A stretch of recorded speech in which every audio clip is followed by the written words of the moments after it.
ఈ బడ్జెట్ ఉంది కాబట్టి సో ఇప్పుడు ఒకవేళ కామెంట్ మనం ఏదైనా దాని గురించి చేసినా ఎర్లీ కామెంట్ అవుతుందని నా ఒపీనియన్. ఎస్,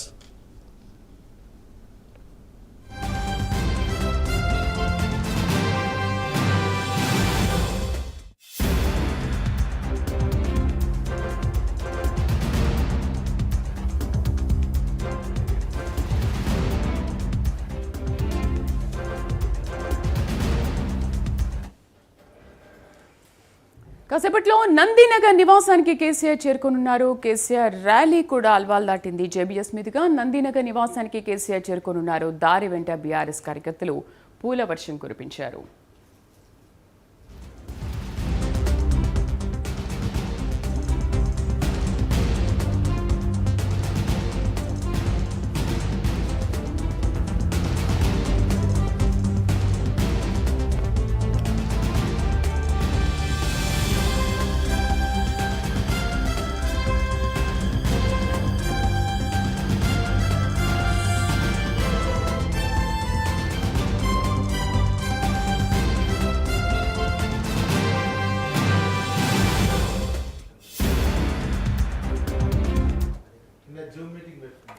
హైదరాబాద్లోని నందినగర్ నివాసానికి కేసీఆర్ చేరుకున్నారు. బీఆర్ఎస్ ముఖ్య నేతలతో కేసీఆర్ భేటీ కానున్నారు. తాజా పరిణామాలపై చర్చించారు. నందినగర్లో భారీ భద్రతా ఏర్పాట్లు కూడా చేశారు.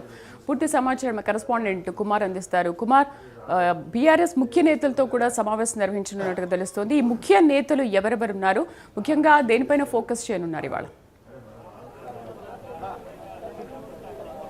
Thank you Sridevi. Phone tapping కేసుకు సంబంధించి సిట్ ఇచ్చిన నోటీసులకు కేసీఆర్ విచారణకు హాజరయ్యేందుకు కొద్దిసేపటి క్రితమే నందినగర్లోని తన నివాసానికి అయితే చేరుకోవడం జరిగింది. అయితే ఇటు కేసీఆర్ మాత్రమే లోపలికైతే ఇప్పుడు పోలీసులు అయితే అనుమతించిన పరిస్థితి ఇక్కడైతే ఉంది.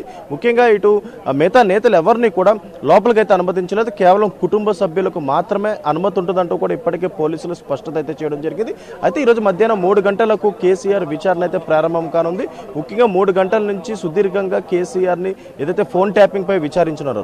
అయితే ఇటు నందినగర్ లో చూసుకున్నట్టయితే ముఖ్యంగా ఇటు పోలీసులు భారీ భద్రత ఏర్పాటు చేయడం జరిగింది. 5 అంచుల భద్రతతోని ఇక్కడ భారీ బందోబస్తు అయితే పెట్టడం జరిగింది. ఎందుకంటే ఇప్పటికే ఇటు పోలీసులు అంటే ఇటు బీఆర్ఎస్ సంబంధించిన శ్రేణులు కూడా ఏదైతే నిరసనలకు పిలుపునిచ్చిన నేపథ్యంలో ఇటు నందినగర్ కి సంబంధించి పూర్తిగా ఏదైతే పోలీసులు తమ ఆధీనంలోకి అయితే తీసుకున్నారో అయితే కొద్దిసేపటి క్రితమే సిట్ అధికారులు కూడా ఇక్కడికైతే చేరుకున్నారు. అయితే ముఖ్యంగా ఇప్పటికే ఇటు ఫామ్ హౌస్లో అంటే ఎర్రవెల్లి ఫామ్ హౌస్లోని కేసీఆర్ ఇటు బీఆర్ఎస్ సంబంధించిన నేతలతోని కీలక చర్చలు అయితే జరిపారు.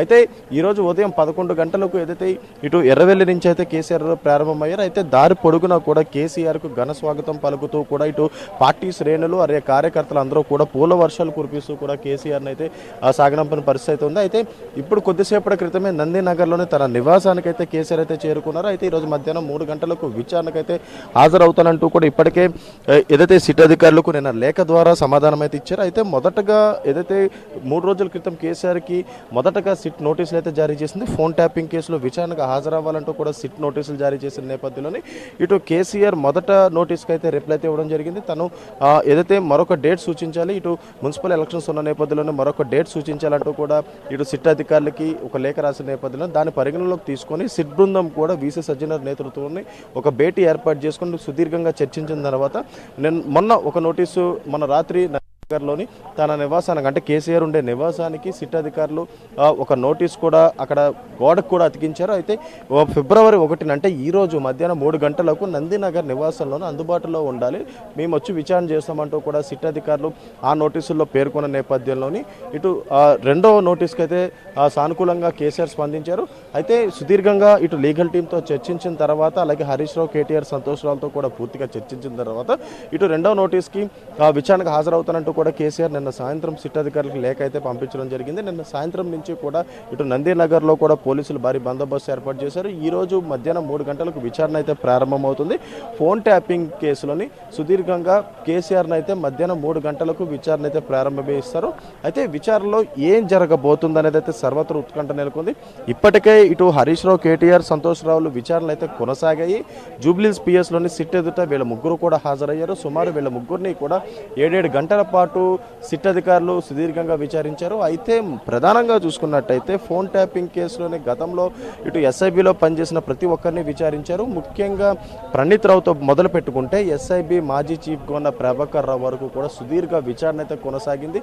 ఈ విచారణలో భాగంగా ప్రభాకర్ రావును సుప్రీంకోర్టు ఇచ్చిన ఆదేశాల మేరకు 14 రోజుల పాటు కస్టడీ తీసుకొని మరి పోలీసులు విచారించారు. అయితే శ్రవణ్ రావు వచ్చేసి ఒక ఛానల్ ఎండీగా ఆయన వ్యవహరిస్తున్నారు. అలాగే ఇటు ప్రభాకర్ ఎస్ఐబిలో పనిచేసిన వ్యక్తి.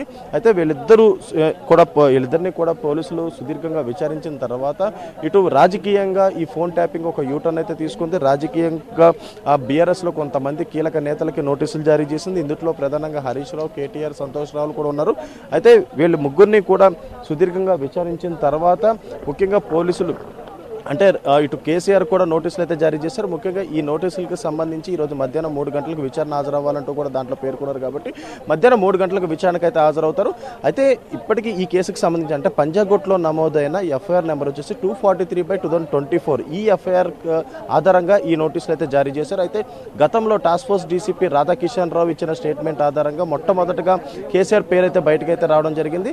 అయితే ఆ తర్వాత ప్రణీత్ రావు, అలాగే భుజంగరావు, తిరుపతన్న ఇలా ప్రతి ఒక్కరిని విచారించారు. అయితే ప్రభాకర్ రావు, శ్రవణ్ రావుల విచారణ మాత్రం చాలా కీలకమైన అంశాలనే చెప్పొచ్చు. వీళ్ళని విచారించిన తర్వాత ఇటు బీఆర్ఎస్ లోని అగ్రనేతల పేర్లు బయటకు రావడం జరిగింది. అయితే 160 సిఆర్పిసి ప్రకారమే వీళ్ళందరికీ కూడా నోటీసులు జారీ చేశారు.